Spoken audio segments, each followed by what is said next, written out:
Hello friends, welcome to my YouTube channel fashion education by 70। दोस्तों, आज का topic है हमारा 1857 का विद्रोह। ठीक है, यह एक ऐसा टॉपिक है जो आपके हर एग्जाम में अक्सर पूछा जाता है। जैसे आपके इस समय बिहार शिक्षक भर्ती चल रही है, सीटेट का पेपर 20 अगस्त को होने वाला है, और आर्मी पुलिस की वैकेंसी आई हुई है, छत्तीसगढ़ की आई हुई है, झारखंड से आई हुई है आपकी टीजीटी की।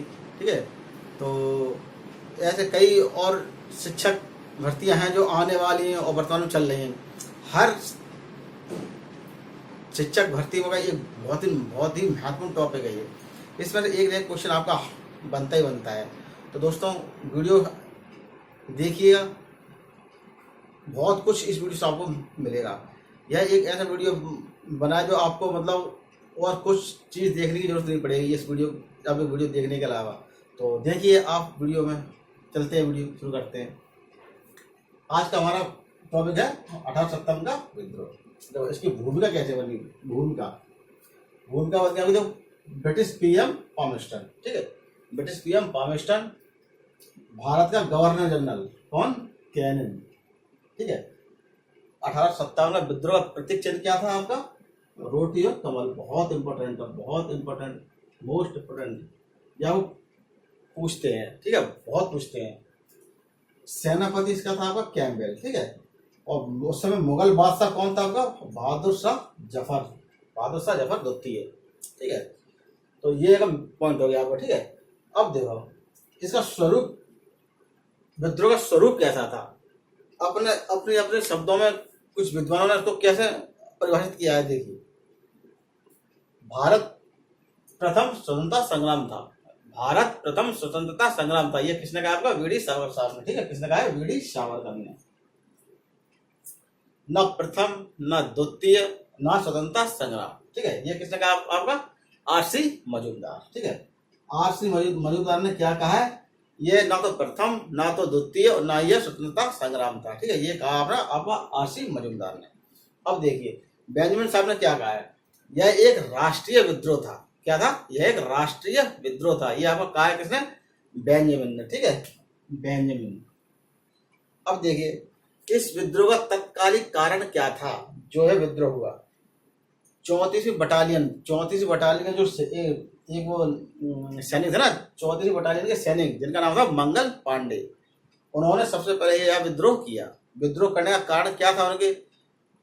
क्योंकि उस समय जो कारतूस था ना, उसको दांत से काट के तब उसमें पिस्तौल में लगाया जाता था। ठीक है, तो उस समय अब अफवाह या खबर फैली थी कि नाम है उस कारतूस में चर्बी युक्त कारतूस प्रयोग किए जा रहे हैं, जिसमें शुगर और आपके क्या नाम है गाय की चर्बी के से ये क्या कारतूस बनते थे। तो आपको मालूम है कि शुगर मुस्लिम पक्ष में जो अपना उसको वो मानते, क्या नाम है, घृणा देखते हैं इसको, और गाय को हिंदू समाज पवित्र मानता, पूजनीय है हमारी। ठीक है, तो वही जो इनको नागवर्ष गुजरा, तो भाई चर्बी युक्त तो काश तो उसको हम खा तो सकते हैं, दांत से नहीं निकाल सकते। तो वही कारण था कि यह कारण था इसका, किसका? 1857 के विद्रोह का। तो देखिए इसका वास्तविक कारण क्या था और इस विद्रोह का। पहले हम देखेंगे राजनीतिक कारण। ठीक है, राजनीतिक कारण क्या था इसका? देखो, लॉर्ड डलहौजी की राज्य हड़प नीति। ठीक है, इसने देखो क्या किया? अवध को कुशासन का आरोप लगा के उसने हड़प लिया था। किसको? अवध को कुशासन का आरोप लगा के हड़प लिया था। किसने? लॉर्ड डलहौजी ने। अब देखो राजाओं की पेंशन बंद हो गई थी। ठीक है, सॉरी, राजाओं की पेंशन बंद कर दी थी। किसने? उन्होंने। राजाओं की पेंशन बंद हो गई थी, उपाधियां छीन ली गई थी। यह भी एक कारण था विद्रोह का। जमींदारों की जमींदारी छीन ली गई थी। और क्या था? लॉर्ड कैनिंग की दमनकारी नीतियां। ये सब ये राजनीतिक कारण थे क्योंकि 1857 के विद्रोह के। अब हम देखते हैं कि आर्थिक कारण क्या था? देखो, आर्थिक कारण में आता है राजस्व धन का निष्कासन ऐसा था जिसके कारण गरीबी और बेरोजगारी बहुत बढ़ गई थी। अब देखो धन का निष्कासन क्या था? यहाँ से जो माल जो बनता था ले जाते थे ब्रिटेन में, पूरा पूरा इन्वेस्ट ब्रिटेन कर देते। अगर यहाँ से 1 रुपया जा रहा है तो 1 रुपये का 25 पैसा भी भारत में नहीं लगाते थे, सारा का सारा फॉरेन ले जाते थे, अपने ब्रिटेन ले जाते थे। उस कारण वहां पर भारत में गरीबी और बेरोजगारी बहुत बढ़ गई थी। अब देखो हस्तशिल्प उद्योग पतन के कगार पे आ गया था। जो हस्तशिल्प उद्योग था उसका पतन हो गया, पतन होना शुरू हो गया था। भाई जब मशीनों का काम होने लगा था, सब चीज मशीनें, उस समय मशीनरी का उद्योग, उस समय भारत में इंग्लैंड में मशीनरी का उद्योगीकरण बहुत तेजी से हो रहा था। तो जब वो मशीनें भारत में लाई है तो उसमें उस कारण ये हस्तशिल्प का, भारत का जो हस्तशिल्प उद्योग था ना, वो पूर्ण रूप से बर्बाद हो चला था। सारा काम मशीनों से होने लगा था। यहाँ से कच्चा माल वहां जाता, वहां कच्चा माल होकर तैयार हो गए भारत में आता। अब देखिए वही पॉइंट पे आते हैं।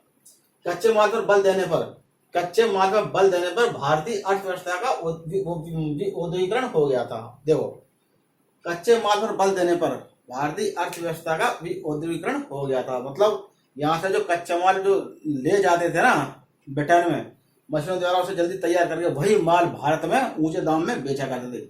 यहाँ से कच्चा माल सस्ते दामों में ले जाते थे और ब्रिटेन में वही माल तैयार करके वही उसको ऊंचे दामों में भारत में बेचा करते थे। तो ऐसे भारत का औद्योगिकरण हो रहा था। अब देखो परंपरागत अर्थव्यवस्था का विनाश हो रहा था। परंपरागत अर्थव्यवस्था का विनाश, परंपरागत जो अर्थव्यवस्था थी ना उसको वो अपने विनाश की ओर अग्रसर हो गई थी।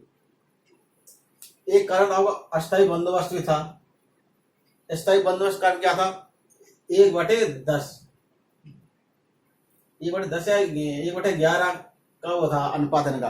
मतलब 11 में हिस्सा देंगे आपको, राजस्व रूप में सरकार को एक हिस्सा अपने पास रखेंगे। तो ये जमींदारों को एक मतलब पूरा क्षेत्र जो एरिया था, जैसे गांव, एक गांव का करीब 100 गांव है एक क्षेत्र, तो 100 गांव का राजस्व एक जमींदार वसूलेगा। उसमें से ये इतना लूटपाट, मतलब इतना राजस्व वसूलते थे कि भाई 1/10 हिस्सा, 1/10 था शायद, 10वां हिस्सा तो मैंने सरकार को देना पड़ता था। तो एक हिस्सा अपने पास रखते थे ये कौन? जमींदार। तो इस वजह से, इस कारण ये लोग इतना हरिसमेंट, इतना मतलब किसानों को मतलब इतना मतलब राजस्व मतलब खींचते थे, मतलब जो किसान बिल्कुल बर्बाद हो चला था। तो ये भी एक कारण था। दूसरा रैयतवाड़ी व्यवस्था भी एक बहुत बड़ा कारण था जो किसानों के लिए बनाई गई थी। इससे भी बहुत असर पड़ा था। तो एक कारण देखिए क्या था? सामाजिक सांस्कृतिक एक कारण और था। कैसे? शिल्पी और कवि बेरोजगार हो गए थे। भाई ऐसा ना, जब राजा महाराजाओं का इन्होंने सबकी पदवी और शासन छीन लिए गए थे, अब जो शिल्पी थे उन्हीं के भी तस्वीर वगैरह और शिल्पकार मतलब तस्वीरें बनाया करते थे। तो एक तो वो बेकार हो गए। दूसरा कवि अब कवि को दरबार में जो कवि को बहुत बड़ा दर्जा दिया जाता था। सो अब ना दरबार रहे थे ना कोई वो रहा था, तो इस वजह से कवि भी बेरोजगार हो गए थे। ठीक है, अब हम देखेंगे आगे देखेंगे हम पतन नहीं 1870 की कमियां क्या थी। ठीक है, अब तुम अब देखते हैं सैन्य कारण। ठीक है, सैन्य कारण तो क्या था इसमें जो सैनिक थे ना, सैनिक वर्दीधारी किसान थे। कौन थे? सैनिक वर्दीधारी किसान थे। इस वजह से इनमें नस्ली भेदभाव बहुत था। क्या था? नस्ली भेदभाव।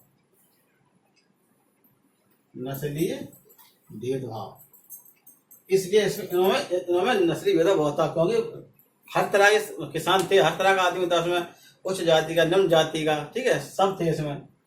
अब देखो इसमें कमियां क्या थी इस आंदोलन की। यह सिर्फ भारत के आधे हिस्से में फैला था। कहाँ? भारत के आधे हिस्से में फैला था, पूरे में फैल ही नहीं पाया था ये कारण था। दूसरा कारण इसका था युवाओं का भाग लेना। इस आंदोलन में युवाओं ने बहुत ना के बराबर भागीदारी थी, मतलब ये कहेंगे कि भागीदारी थी ही नहीं। तीसरा कारण था आपका केंद्रीय नेतृत्व का अभाव। इसमें कोई ऐसा बड़ा चेहरा नहीं था जो आगे इसको दिशा प्रदान कर सके, इसका नेतृत्व कर सके, ठीक है। ये भी इसका एक बहुत बड़ा कारण था। और एक कारण इसका था कि आधुनिक हथियारों का न होना। किसानों के जो जो इसमें विद्रोही थे उनके पास कोई आधुनिक हथियार नहीं थे। इनके पास ज्यादा पुरानी ब्रिटिश की राइफलें थी और वो डंडे भाले, और वो कुछ ज्यादा खास नहीं था। और दूसरे जो इसका मेन कारण था, बड़े जमींदारों और राजाओं का इसमें भाग न लेना। बड़े जमींदारों और राजाओं का इस आंदोलन में भाग न लेना सबसे बड़ा कारण ये भी था इसका, ठीक है। अब देखते इसका परिणाम, इसका परिणाम क्या हुआ। इस विद्रोह को दबा दिया गया। क्या कर दिया गया? दबा दिया गया। और जो इसके रिजल्ट सामने निकल के आए वो देखो, ये रिजल्ट ये थे। देखो इसके रिजल्ट आपके थे, EIC का अंत हो गया। EIC में तो east India company, east India company का अंत हो गया। ईस्ट इंडिया कंपनी का अंत हो गया, सीधा ब्रिटिश शासन का, यह भारत ब्रिटिश शासन के नियंत्रण में आ गया, ठीक है। ईस्ट इंडिया कंपनी का अंत और भारत ब्रिटिश शासन के नियंत्रण में आ गया। अब देखिए जो मुगल साम्राज्य था, मुगल साम्राज्य का भी मतलब पतन हो गया। नाम मात्र का शासन था, एक तरह से मुगल साम्राज्य का पतन हो गया था, अंत हो गया था, ठीक है। और देखिए इसका जो था ना, भारत ब्रिटेन की जो महारानी थी उसके नियंत्रण में आ गया था। भारत ब्रिटेन महारानी के नियंत्रण में आ गया था। भारत में जो शासन नाम किसका था? ब्रिटेन की महारानी का, ठीक। अब देखिए द्वैत शासन का अंत हो गया था। मतलब केंद्र में किसी दूसरे शासन और राज्य में किसी दूसरे शासन, तो वो भी इसका भी अंत हो गया, द्वैत शासन का। अब देखो अब क्या हुआ, भारत सचिव पद का गठन हो गया था। क्या जो मतलब इसमें अच्छी बात नहीं थी, भारत सचिव पद का गठन हो गया था। और इसका मुख्यालय कहाँ रखा गया था? लंदन में, ठीक है। लंदन में इसका मुख्यालय था। अब देखेंगे ये विद्रोह कहाँ का फैला, किसने नेतृत्व किया और किसने इसको दबाया, ठीक। देखते हैं। देखो प्रमुख केंद्र जो था ये दिल्ली। देखो दिल्ली में जो विद्रोह हुआ था उसका नेतृत्व किसने किया था? अब बख्त खान और बहादुर शाह जफर दुत्ती ने, ठीक है। और इसको किस अधिकारी ने, अंग्रेज अधिकारी ने दबाया था? ये आपने दबाया था निकलसन और हडसन ने। इन दो ऐसे अधिकारी थे जिन्होंने यह दिल्ली का जो विद्रोह हुआ वो दबा दिया था, ठीक। और दूसरा देखते हैं लखनऊ में इसका नेतृत्व करता कौन था? बेगम हजरत महल, ठीक है। हजरत महल ने लखनऊ में इसका नेतृत्व किया था विद्रोह का। और इसको दबाया किसने था? कैंपबेल ने, ठीक है। कैंपबेल ने इस विद्रोह को दबा दिया था। अब देखते हैं कानपुर में इसका नेतृत्व करता कौन था? आपका नाना साहब, जिन्हें हम धोधू पंत भी कहते हैं, ठीक है। क्या कहते हैं? धोधू पंत है। और दूसरे आपके तात्या टोपे। इन दोनों ने आपको कानपुर में विद्रोह का नेतृत्व दिया था। और इसको आगे चल के इसको दमन किस अधिकारी ने किया था? आपका कैंपबेल ने, ठीक है। तो कैंपबेल का बहुत बड़ा योगदान है इस विद्रोह को दबाने में, इसलिए इसको सेनापति कहा गया इस विद्रोह का। अब देखते देखो बरेली है। बरेली में इसका नेतृत्व करता कौन था? खान बहादुर खान। कौन था? खान बहादुर खान, ठीक है। और इसको किस अधिकारी ने दबाया था? वो आप कहते हैं मेजर विंसेंट आयर। इसने यह विद्रोह दबाया था। अब देखते नेक्स्ट केंद्र कहाँ था? झांसी। बहुत पूछते हैं। झांसी में इसका नेतृत्व किसने किया था? रानी लक्ष्मीबाई ने इसका नेतृत्व किया था। और इसको दबाया किसने था? ह्यूरोज ने। रानी लक्ष्मीबाई ने इतना वो था नाम है उससे प्रभावित कि उसने ये तक क्या डाला, भारत में सोई महिला पुरुष से अधिक बहादुर होती है। क्या कहा था? भारत में सोई महिला पुरुष से अधिक बहादुर होती है, ठीक, ये कहा था। और देखिए जगदीशपुर में इसका विद्रोह किसने किया था? जगदीशपुर आपको कहां पर है? ये पटना में, ठीक, पटना में। और इसका नेतृत्व करता कौन थे? कुंवर सिंह ऐसे मतलब राजा थे जिसे कोई भी अंग्रेज हरा नहीं पाया था। वो उनकी मृत्यु एकदम स्वतंत्र मृत्यु हुई। इनके मृत्यु होने के बाद यह विद्रोह विलियम टेलर ने दबा दिया था जगदीशपुर में। अब देखते हैं इलाहाबाद में इसका नेतृत्व करता कौन है? इलाहाबाद में लियाकत अली ने इसका नेतृत्व किया था। ठीक है, इलाहाबाद में 1857 का विद्रोह का, ठीक है। और इसको किस अधिकारी ने इसे दबा दिया था? ये था आपका कर्नल नील। कर्नल नील ने इसको दबा दिया था।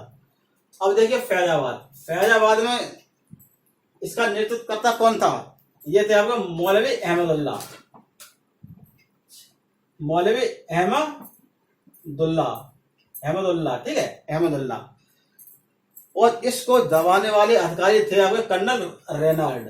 इसने यह विद्रोह दबा दिया था, ठीक है। तो ये कुछ अब देखिए इसमें आपसे ज्यादातर पूछते हो, लखनऊ पूछ देते, दिल्ली पूछ देते, आपका है झांसी, और आपका फैजाबाद पूछ देते हो, जगदीशपुर। ये बहुत मेन पॉइंट है जो मतलब एग्जाम अक्सर पूछ देते हैं। तो दोस्तों यह एक ऐसा टॉपिक है आपके हर एग्जाम में एक ना एक क्वेश्चन अवश्य पूछते हैं। तो मैंने इसमें सब कुछ निचोड़ ला के रख दिया है, और यह क्लास देखने के बाद आपको कोई दूसरी क्लास देखने की जरूरत नहीं पड़ेगी। बशर्ते वीडियो आप अच्छी तरह देखना, एक या दो बार देखोगे वीडियो, पूरा 1857 विद्रोह आपको रट जाएगा। इससे बाहर एक क्वेश्चन बाहर नहीं जाएगा। तो दोस्तों वीडियो पसंद हो तो लाइक कीजिए, शेयर कीजिए और चैनल को सब्सक्राइब कीजिए। और कोई वीडियो में कमी हो तो प्लीज कमेंट करके बताइएगा, उसमें सुधार किया जाएगा। तो दोस्तों नेक्स्ट वीडियो के लिए, तब तक के लिए गुड बाय।